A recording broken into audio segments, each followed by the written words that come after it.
Hello అండి. అందరికీ నమస్కారం. Welcome back to our channel. మన ఆంధ్రప్రదేశ్ రాష్ట్రంలో తల్లికి వందనం పథకం మీద తాజాగా ప్రభుత్వము అప్డేట్ అయితే రిలీజ్ చేసిందనమాట. అయితే ఈ తేదీన తల్లికి వందనం పథకం కింద వచ్చేటువంటి 15,000 రూపాయలను ఇంట్లో ఎంతమంది విద్యార్థులుంటే అంతమంది విద్యార్థులకు వాళ్ళ యొక్క తల్లుల ఖాతాల్లోకి 15,000 రూపాయలనైతే జమ చేస్తామని ప్రభుత్వం ఒక డేట్‌నైతే ఫిక్స్ చేసిందనమాట. నేను మీకు ఈ వీడియోలో అయితే క్లియర్‌గా ఎక్స్‌ప్లెయిన్ చేస్తాను. ఏ డేట్‌నైతే ఈ యొక్క తల్లికి వందనం పథకం కింద వచ్చేటువంటి 15,000 రూపాయలనైతే విడుదల చేస్తుంది.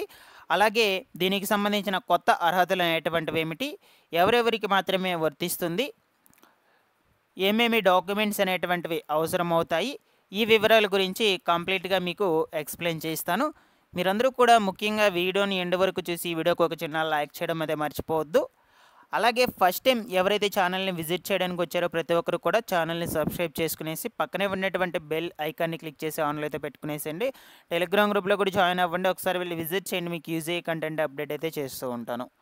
ఇక లేట్ చేయకుండా వివరాల్లో కనుక వచ్చేసినట్లయితే ఆంధ్రప్రదేశ్ రాష్ట్రంలో 1వ తరగతి నుంచి 12వ తరగతి వరకు చదువుకునే విద్యార్థులకు తాజాగా ప్రభుత్వం శుభవార్తనైతే ప్రకటించడం జరిగింది. వచ్చే నెల మనకు జూన్ నెలలో స్కూల్స్ రీఓపెన్స్ అయితే ఉంటాయి కదా. మనకి యాక్చువల్గా 12వ తారీఖున రీఓపెన్స్ అయితే ఉంటాయి కదా అందరికీ కూడా. ఆ రోజున ఈ 15,000 రూపాయలను ఇంట్లో ఎంతమంది విద్యార్థులు చదువుకుంటూ ఉంటే అంతమంది విద్యార్థులకు వాళ్ళ యొక్క తల్లుల ఖాతాల్లోకి విడుదల చేస్తామని ప్రభుత్వము ఖరారు చేయడం అయితే జరిగింది. అయితే దీనికి సంబంధించి కొన్ని పర్టికులర్‌గా అర్హతలు అనేటువంటివి అయితే ఉన్నాయి. వీరికి మాత్రమే తల్లికి వందనం అయితే వర్తిస్తుంది. విద్యార్థులు కూడా కొన్ని అర్హతలు అయితే కలిగి ఉండాలన్నమాట. ఈ తల్లికి వందనం పథకం ద్వారా వచ్చేటువంటి డబ్బులు అందాలి అంటే. అవేమిటో ఈ వీడియోలో అయితే మనం డిస్కస్ చేసుకుందాము. మీకు ఇప్పుడైతే ఎక్స్‌ప్లెయిన్ చేస్తాను. మనకు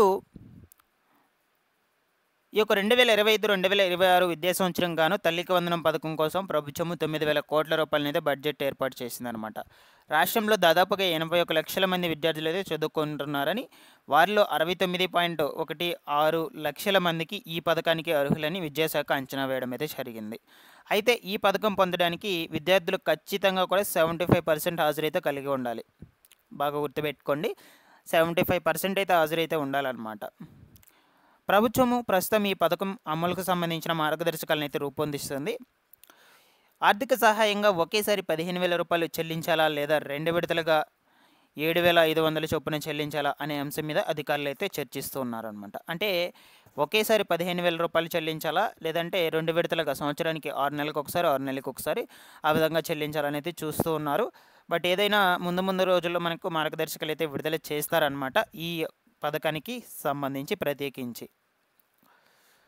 అయితే ఈ యొక్క పథకానికి సంబంధించి మీరు అర్హులు కావాలంటే ఖచ్చితంగా విద్యార్థులు 75% అయితే కలిగి ఉండాలి.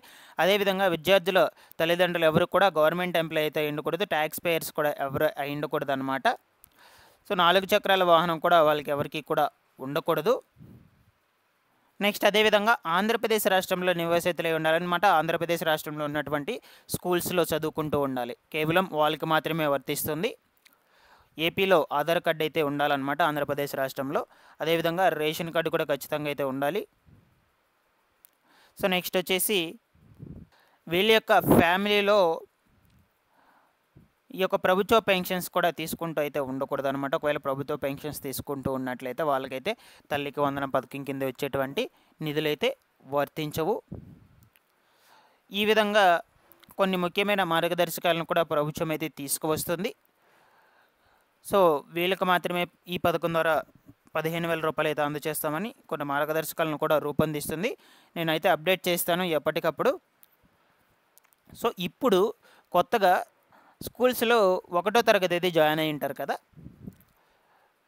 వాళ్ళకి ఖచ్చితంగా అయితే ఈ యొక్క ఆధార్ కార్డు అనేటువంటిది అయితే ఉండాలండి. మీరు ప్రాపర్గా ఈ యొక్క డేట్ ఆఫ్ బర్త్స్ అడ్రస్ మొత్తం కూడా రెడీగా చేసి ఉండాలి ఆధార్ కార్డులో. ఒకవేళ ఆధార్ కార్డు ఉన్నా కూడా వాళ్ళకి నేమ్లో ఏమన్నా చేంజెస్ చేసుకోవాలన్నా చేసి ఉండాలి. ఏమన్నా డేట్ ఆఫ్ బర్త్స్ కావచ్చు, ఓకేనా, అడ్రస్లు కావచ్చు. ఇవన్నీ కూడా కరెక్ట్గా అయితే ప్రాపర్గా పెట్టుకోనండి. దాని తర్వాత రేషన్ కార్డులో అంటే ఇప్పుడు కొత్తగా వీళ్ళు జాయిన్ అయ్యారు కదా! కొత్తగా ఉన్నారు కాబట్టి వీళ్ళకి నేమ్స్ కొంతమందివి యాడ్ చేసుకుంటారనమాట రేషన్ కార్డ్‌లో. ఇప్పుడు మనకు ప్రభుత్వం అవకాశం అయితే కల్పించింది. ఎవరి పేర్లన్నా పిల్లల పేర్లు కావచ్చు, ఎవరి పేర్లన్నా యాడ్ చేసుకోవడానికి, దరఖాస్తులు చేసుకోవడానికి అవకాశం అయితే కల్పించింది. మీరందరూ కూడా అప్లై చేసుకోండి. మీకు కొత్త రేషన్ కార్డ్స్ అయితే వస్తాయి. ఆ రేషన్ కార్డ్ కంపల్సరీగా అయితే ఉండాలన్నమాట. ఆ రేషన్ కార్డ్‌లో మీ యొక్క పిల్లల పేర్లు కూడా ఉండాలన్నమాట. ఎందుకంటే ఇప్పుడిప్పుడే ఒకటో తరగతి జాయిన్ అయ్యి ఉంటారు కదా! వాళ్ళకి సంబంధించి అయితే చెప్తూ ఉన్నాను. సో, పర్టిక్యులర్‌గా అవైతే చేసి పెట్టుకోండి మీరందరూ కూడా. నెక్స్ట్ వచ్చేసి మీకు బ్యాంక్ అకౌంట్‌లో డబ్బులు జమ కావాలి కాబట్టి బ్యాంక్ అకౌంట్‌కు ఎన్‌పిసిఐ యాక్టివ్‌లో పెట్టుకోండాలి. నెక్స్ట్ వచ్చేసి మీ పిల్లల దగ్గర ఈకేవైసీ కూడా చేపించి పెట్టుకోండాలనమాట. ఈకేవైసీ ఆధార్ కార్డ్‌కి సంబంధించి ఫింగర్ ప్రింట్ ఏపించుకొని ఈకేవైసీ కూడా చేపించి పెట్టుకోండాలి.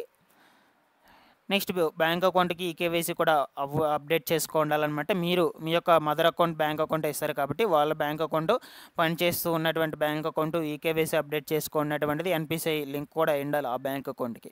అప్పుడు మాత్రమే డబ్బులు విడుదల చేసిన వెంటనే మీ బ్యాంక్ అకౌంట్స్‌కి అయితే పడతాయన్నమాట. లేదంటే పడవు. దాని తర్వాత మీరే ఇబ్బందులు అయితే పడతారు.